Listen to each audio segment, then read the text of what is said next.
You play basketball 2.5 hours a day, 3 hours a day, right? That's your job. That's what you get paid to do as an NBA player. What are you doing the other 21 hours? What happens when the greatest player of all time calls out an entire generation? Michael Jordan didn't hold back when asked about load management, the practice of resting healthy players that's become the most destructive force in modern basketball. His answer? It shouldn't be needed, first and foremost. I never wanted to miss a game because it was an opportunity to prove.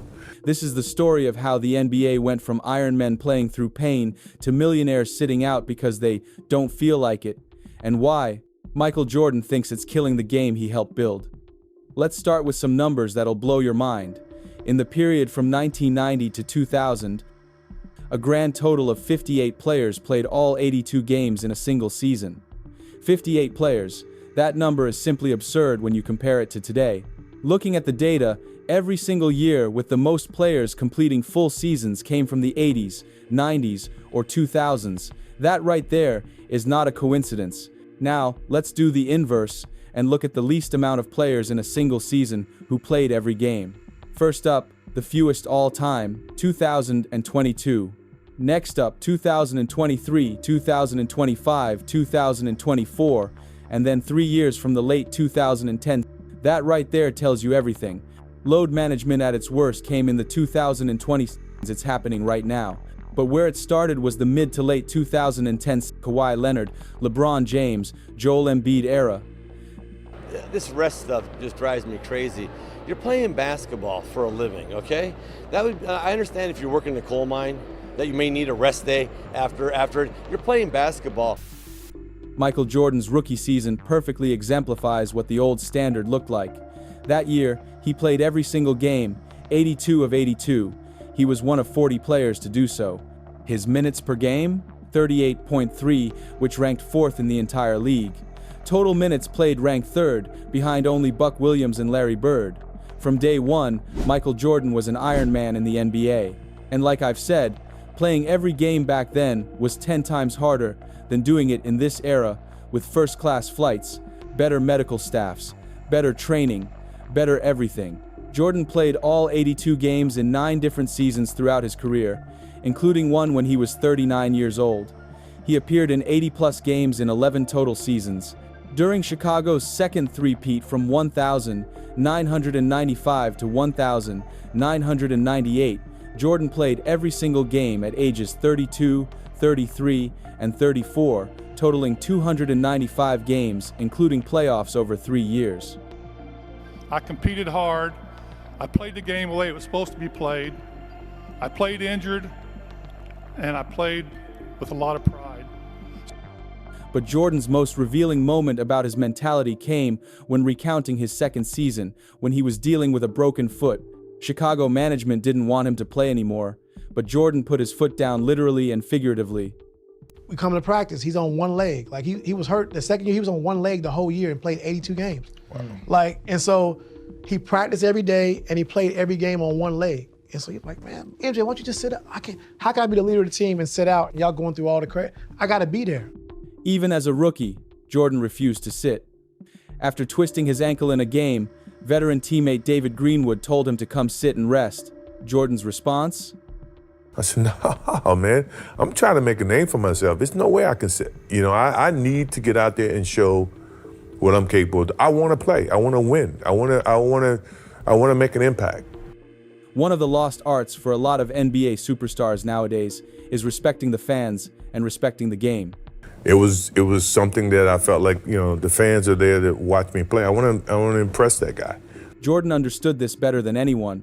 When asked if he really cared about the guy who sat in the top deck at the Palace in Auburn Hills to watch him play, Jordan didn't hesitate.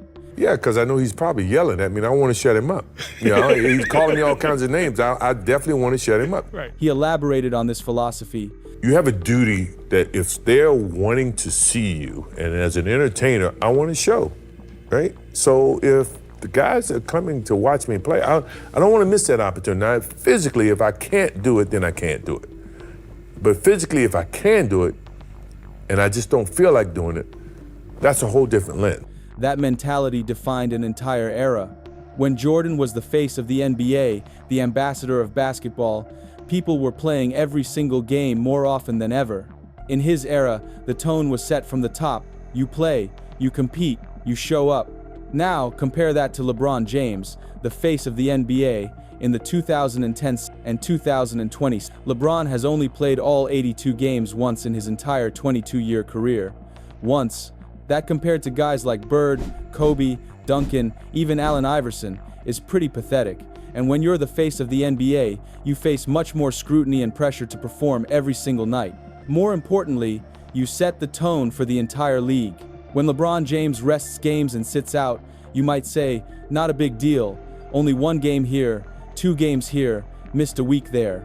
For a lot of players, that might be true. But when you're the face of the NBA, missing games and load managing trickles down to every player and every team. If you're an average star player, heck, even an average NBA player, and you see LeBron resting, you're going to say, the best player's resting, why can't I? When people like LeBron load manage, they make it acceptable for the rest of the NBA to do so and follow their lead. If he didn't, I can virtually guarantee the tone of the NBA would be much, much different. Here's what I simply do not get. These players nowadays, compared to the 80s, 90s, 60s, really every era prior to them, have the most advantages to be capable of playing every game. They have better travel, medicine, food, everything you could imagine. But despite that, they're playing fewer games, fewer minutes, and resting more. NBA teams in the 90s had just a trainer and a strength coach. They practiced more often and harder, and played more back-to-backs. Teams now have huge medical and performance staffs and value rest over practice. Yet injuries and games missed are way up. Something's not working. And here's the kicker.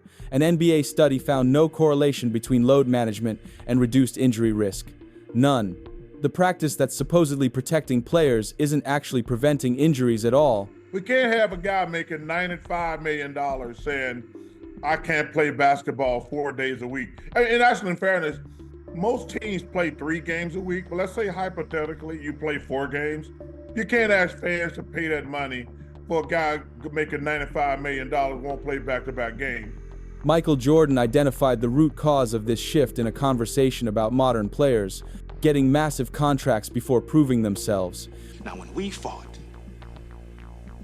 you had that eye of the tiger, man, the edge. And now you got to get it back. And the way to get it back is to go back to the beginning. Michael Jordan, the Magic Johnsons, Larry Bird, Charles Barkley's, we earned what we got. When the corporate America came to us, we had a game that could validate their admiration and sponsorship and all that, yeah. Now they get that before they play 1 game. Yeah. So you're rolling the dice to see if this kid's ever going to be good or not. Yeah. So in essence, you're paying the kid off of potential that he may be great. You don't think that's good?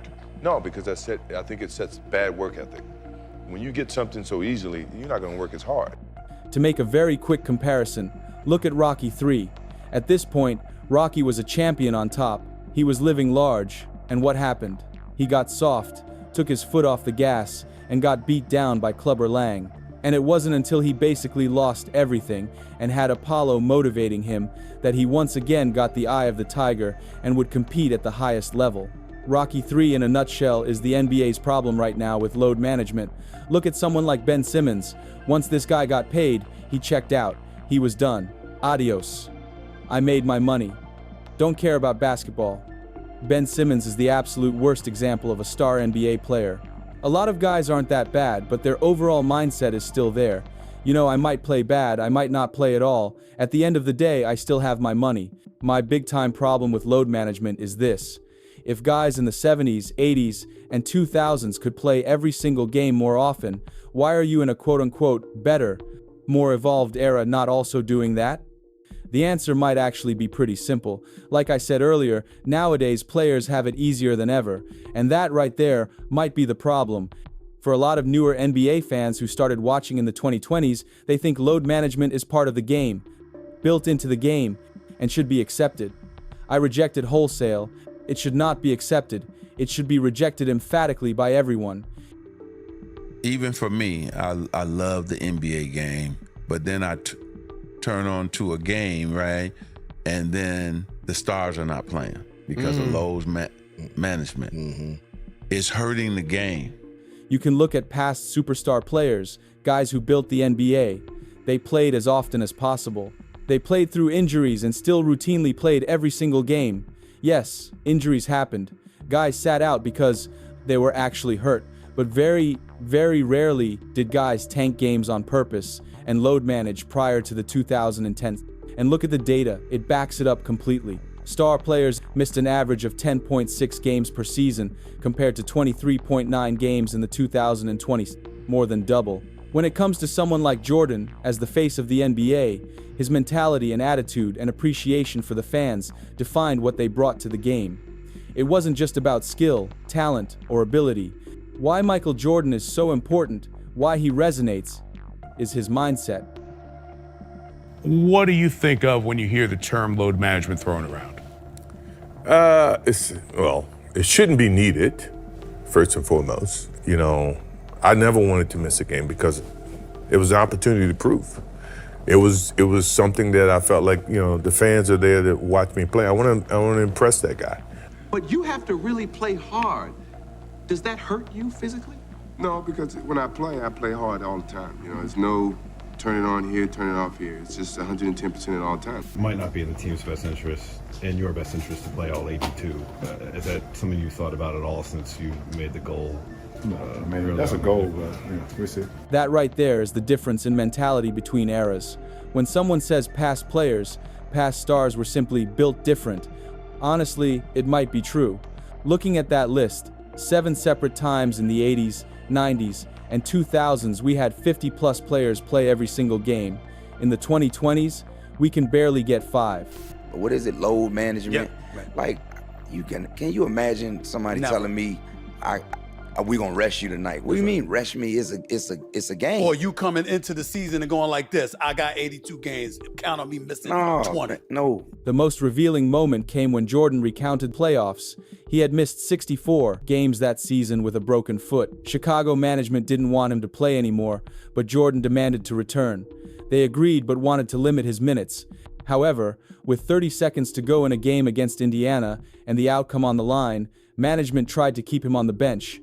Jordan wanted to play. The crowd howled, and Michael Jordan put his foot down, saying to the Chicago Bulls management, "I'm going to play basketball. That's what I am, a basketball player." Management had to back down, and Jordan played. As the announcer said at the time, one of the great tributes to integrity and credibility in this sport is on the shoulders of Michael Jordan. If you ask me why NBC brought Michael Jordan back as an analyst, it's pretty simple. They want Michael Jordan to come in and very subtly change the tone of the entire NBA. Michael Jordan still has more power than LeBron James and even Commissioner Adam Silver. And if Jordan says guys should compete and play every game, that's going to resonate with everyone, and especially the fans. The NBA knows they have a problem. Ratings are down, fan engagement is dropping. People are tired of paying premium prices to see stars sit on the bench in street clothes. They need someone with the credibility and respect to call it out. And there's no one more qualified than the man who played all 82 games 9 times, who competed on one leg for an entire season, who refused to rest even as a rookie trying to make a name for himself. For someone like Michael Jordan, who had the skill, talent, and ability to dominate, why this guy is so important isn't because of any of that. Why Michael Jordan is so important, why he resonates, is his mindset and his attitude and appreciation for the fans and what they bring to the game. Playing every game in Jordan's era was much, much harder than doing it in this era, with first-class flights, better medical staffs, better training, better everything. Athletes are supposedly better than ever. The pace of the game is a track meet, so why are modern players resting more? The answer is simple: they can. They get paid regardless. The hunger isn't there. The appreciation for the opportunity isn't there. The respect for fans who work all week to afford a ticket isn't there. I owe everything to the NBA, Jordan said simply. What is it? Load management? Like, can you imagine? No, Michael. Most of us can't imagine. Because we watched you play hurt, play tired, play every single night for 15 years. We watched you refuse to sit out even when management begged you to. We watched you honor the game and the fans who made you a legend.